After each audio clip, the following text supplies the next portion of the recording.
Hello students, welcome to Mahi biology classes. आज के इस वीडियो में हम कंटिन्यू करेंगे हमारी सीरीज़ को, जिसमें हम उत्तराखंड फॉरेस्ट एग्ज़ाम जो है उसके लिए आपकी प्रिपरेशन करा रहे थे। उत्तराखंड फॉरेस्ट इंस्पेक्टर का जो एग्ज़ाम है, देखिए आपके लिए बहुत ज़्यादा बेनिफिट है। आप उत्तराखंड फॉरेस्ट इंस्पेक्टर का एग्ज़ाम दे रहे हैं, साथ में आप कोई भी एग्ज़ाम दे रहे हैं जिसमें साइंस के क्वेश्चन पूछे जाएंगे, तो वो बेस यहीं से आपका शुरू होता है।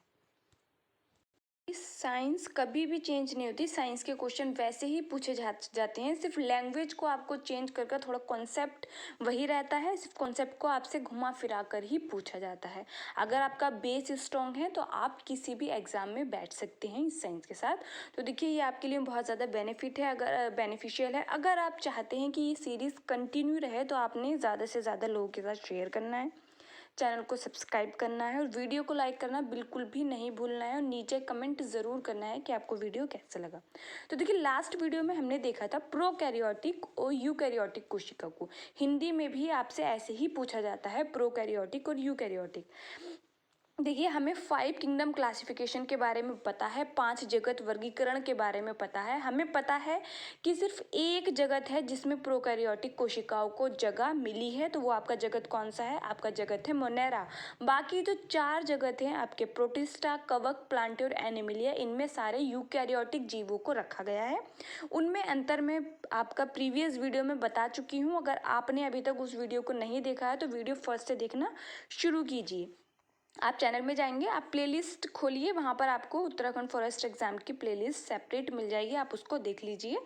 सीक्वेंस वाइज वीडियो को देखिए प्रोकैरियोटिक यूकैरियोटिक कॉन्सेप्ट हम समझ गए। अब एक चीज़ देखिए, अब यहाँ पर जंतु और पादप कोशिका में कुछ अंतर को दे रखा है कि जो एनिमल सेल है और जो प्लांट सेल है उसमें जो अंतर है वो क्या है। बहुत बेसिक से क्वेश्चन यहाँ से पूछे जाते हैं। देखिए सबसे पहला अगर अंतर देखते हैं तो वह है कोशिका भित्ति, सेल वॉल जो होती है वो आपके पादप कोशिका में होती है। हम यहाँ पर सिर्फ पादप कोशिका और जंतु कोशिका की बात कर रहे हैं। देखिए कोशिका भित्ति आपकी फंजाई में भी होती है, कवक में भी होती है, लेकिन किस चीज़ की बनी होती है? काइटिन की बनी होती है।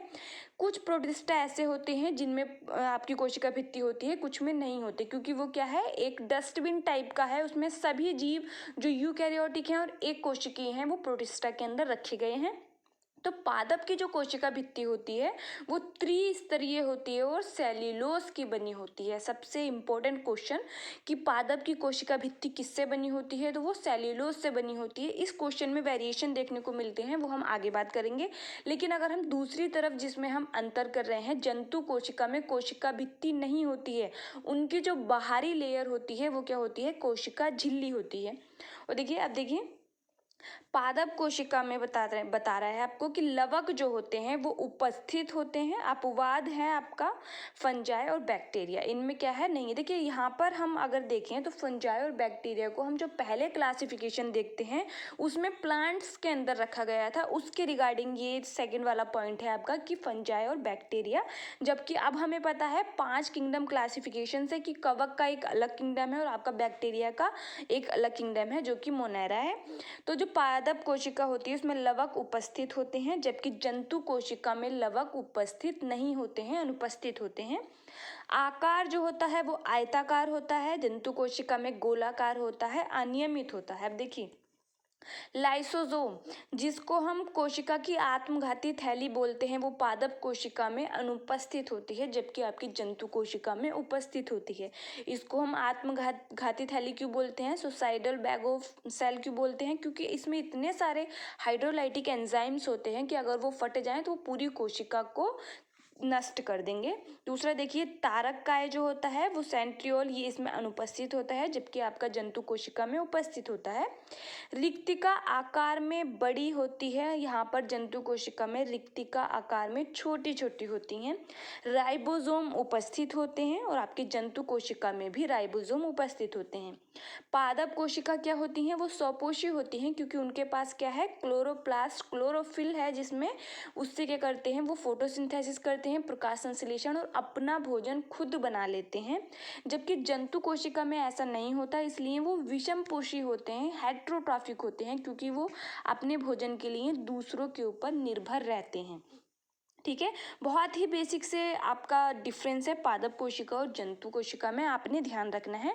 नेक्स्ट हम आगे बढ़ते हैं। अब अगर हम देखें कोशिका की संरचना को, स्ट्रक्चर ऑफ सेल, कोशिका की संरचना क्या है, हमने एक चीज़ पढ़ ली कि जो कोशिका है वो जीवन की संरचनात्मक और क्रियात्मक इकाई है। अब उसकी संरचना को देखेंगे कि उसका स्ट्रक्चर क्या है। अगर देखें तो देखिए कोशिका के निम्न 3 मुख्य भाग होते हैं, यह विकसित कोशिका में होते हैं। तो देखिए कोशिका के अगर मुख्य भागों को देखें तो वो 3 होते हैं जो कि विकसित, जो कि एक वेल डेवलप्ड कोशिका होगी उसमें होते हैं। फर्स्ट है आपका कोशिका भित्ति प्लस कोशिका झिल्ली। देखिए कोशिका झिल्ली में कोई वेरिएशन नहीं होता, भले ही प्रोकैरियोटिक हो, यूकैरियोटिक हो, जंतु कोशिका हो या पादप कोशिका हो, वो लिपिड और प्रोटीन से ही मिलकर बनी होती है। बहुत मामूली सा स्तर पर आपका यहाँ पर वेरिएशन देखा जाता है, विभिन्नता देखी जाती है, जिसको कंसीडर नहीं किया जाता। सिर्फ आपने इतना ध्यान रखना है, इस तरीके से भी क्वेश्चन आता है कि वह कौन सी संरचना है जिसमें आपका जंतु या फिर पादप या फिर प्रोकैरियोटिक यूकैरियोटिक किसी भी में भी अंतर नहीं पाया जाता है, तो वो क्या है, कोशिका झिल्ली है। ठीक है। दूसरा देखिए जीव द्रव्य प्रोटोप्लाज्म, जीव द्रव्य मिलकर बना होता है, आपका केंद्रक द्रव्य और कोशिका द्रव्य से मिलकर जीव द्रव्य बना होता है, साथ ही रसधानी। देखिए जीव द्रव्य के अंदर साइटोप्लाज्म जो है उसके अंदर बहुत सारे कोशिकांग पाए जाते हैं, जिनको हम 1 बाय 1 पढ़ेंगे। यहाँ पर हम 3 मुख्य भाग ले रहे हैं, अब इनके अंदर क्या कंसीडर होता है ये हम आगे देखेंगे। सबसे पहले देखते हैं कोशिका भित्ति। कोशिका झिल्ली एक सेपरेटली आपको पढ़ाया जाएगा, क्योंकि यहाँ से बहुत अच्छे क्वेश्चन बनते हैं। कोशिका झिल्ली से बहुत सारे मॉडल दिए गए और अब जो एक्सेप्टेड है वो वाला मॉडल, बहुत सारे क्वेश्चन यहाँ से बेसिक पूछे जाते हैं। कोशिका झिल्ली इंपॉर्टेंट है तो उसको हम सेपरेटली अलग से पढ़ेंगे। अब देखिए कोशिका भित्ति जो सेल वॉल है केवल पादपों में पाई जाती है। यहाँ पर थोड़ा सा आप करेक्शन कर लेंगे, पादपों में पाई जाती है। यहाँ पर हम पादपों की बात कर रहे हैं तो जो कि सेल्यूलोज की बनी होती है, त्रिस्तरीय होती है, जबकि कोशिका भित्ति आपकी कवक में भी होती है और आपके दूसरे जो प्रोटिस्ट हैं उसमें भी होती है। तो देखिए जीव द्रव्य से संग्रहित पदार्थों से निर्माण होता है। जो भी जीव द्रव्य है, जो प्रोटोप्लाज्म है, जिन भी पदार्थों को संग्रहित करता है उससे क्या बनती है, आपकी कोशिका भित्ति बनती है। यह छिद्रयुक्त एवं निर्जीव होती है। ये क्या है, अगर आपसे पूछा जाए कि कोशिका का निर्जीव भाग कौन सा है तो वो है कोशिका भित्ति, लेकिन ये छिद्रयुक्त होती है। इन छिद्रों से क्या होता है, जो भी अंदर बाहर आदान प्रदान होना है पदार्थों का वो इन्हीं छिद्रों से होता है। यह कोशिका विभाजन की अंतःअवस्था के साथ ईआर एंडोप्लाज्मिक रेटिकुलम की छोटी छोटी नलिकाओं द्वारा बनती है। एक जो कोशिका विभाजन होता है उसमें बहुत सारे फेज होते हैं, तो उसमें एक अवस्था है अंतःअवस्था के समय ईआर जो है एंडोप्लाज्मिक रेटिकुलम अंतःप्रद्रव्य जालिका, ये एक कोशिकांग है जिसकी छोटी छोटी नलिकाओं द्वारा बनती है। यह कोशिका भित्ति एक प्रकार के बाह्य कंकाल का कार्य करती है। तो देखिए कोशिका भित्ति जो है वो एक बाह्य कंकाल का कार्य करती है। आपकी कोशिका को वो संरचना भी देती है, एक आकार भी देती है, उसकी सुरक्षा भी करती है बाहर से, क्योंकि वो कठोर होती है और क्या होती है, भारी होती है, निर्जीव होती है। तो ये बाह्य कंकाल का कार्य करती है।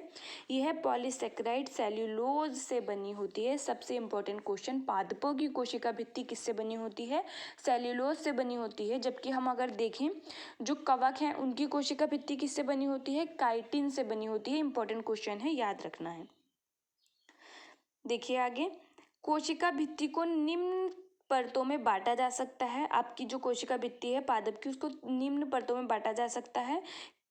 प्राथमिक सबसे बाहरी परत एवं सबसे पहले श्रावण से बनती है। जो सबसे पहला श्राव होगा उससे कौन सी बनती है, देखिए सीक्वेंस याद रखना है। सबसे बाहर आपकी जो होती है वो प्राथमिक भित्ति होती है, उसके अंदर द्वितीय तृतीय तृतीय कहीं कहीं पाई जाती है, वो भी आपको पता चल जाए। देखिए प्राथमिक जो है सबसे बाहरी एवं सबसे पहले श्राव से बनती है, विभिज्योतकी एवं मर्दोतकी कोशिका में विकसित होती है। यह केवल सेल्यूलोज की बनी होती है, जबकि कवक व यीस्ट में ये काइटिन की बनी होती है। आ गया यहाँ पर, जो कवक है वो किस में बनी होती है, काइटिन की बनी होती है। यीस्ट भी एक कोशिकीय कवक है, तो उसमें भी किसकी बनी होती है, काइटिन की बनी होती है। द्वितीयक देखिए, यह cellulose plus pectin plus lignin की बनी होती है। जो द्वितीयक भित्ति है वो सेल्यूलोज भी उसमें होगा, आपका पैक्टिन भी होगा और आपका लिग्निन भी होगा, ये उससे मिलकर बनी होती है। तृतीयक देखिए, तृतीयक सभी पादपों में नहीं पाई जाती। देखिए कहाँ पाई जाती है, ये अनावर्त बीजी की दारू कोशिक वाहिनियों में होती है। जो अनावर्त बीजी हैं जिम्नोस्पर्म हैं उनकी दारू वाहिनियों में होती है। यह जाइलन पदार्थ से बनी होती है। तो आपने ध्यान रखना है कोशिका भित्ति के कितने पार्ट होते हैं, 3 होते हैं, प्राथमिक द्वितीयक तृतीयक, जिससे सबसे भारी आपकी होती है प्राथमिक, उसके अंदर द्वितीयक, फिर तृतीयक। एक इम्पॉर्टेंट चीज़ यहाँ पर देखिए मध्य पटल जो कि है आपका मिडिल लैमेला, ये कनेक्ट करता है आपका कोशिका भित्ति से। मध्य पटल मिडिल लैमेला जो है तो देखिए 2 कोशिकाओं को जोड़कर सीमेंट का कार्य करता है। ये बहुत इंपॉर्टेंट क्वेश्चन है, यहाँ से हर एग्जाम में आपको क्वेश्चन देखने मिल जाएगा। जो मिडिल लैमेला मध्य पटल होती है वो एक सीमेंटिंग लेयर का काम करती है, 2 कोशिकाओं के बीच में उनको जोड़ कर रखती है। यह कैल्शियम एवं मैग्नीशियम के पैक्टेट से बनता है। इसमें विस्कस प्लस जेलेटिन होते हैं। तो देखिए ये मिलकर किससे बनी होती है, आपकी कैल्शियम और मैग्नीशियम के पैक्टेट से। लेकिन अगर मेनली पूछा जाए, मुख्यतः पूछा जाए और आपको दोनों ऑप्शन हो, तब आप कैल्शियम पैक्टेट वहाँ पर टिक करेंगे।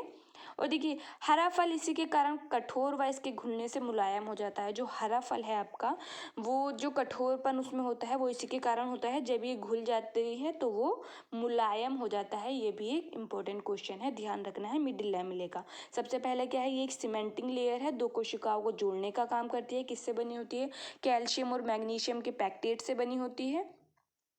मेनली किससे बनी होती है, मुख्यतः कैल्शियम के पैक्टेट से बनी होती है। हरा फल जो होता है इसके कारण कठोर होता है, इसके घुलने से मुलायम हो जाता है।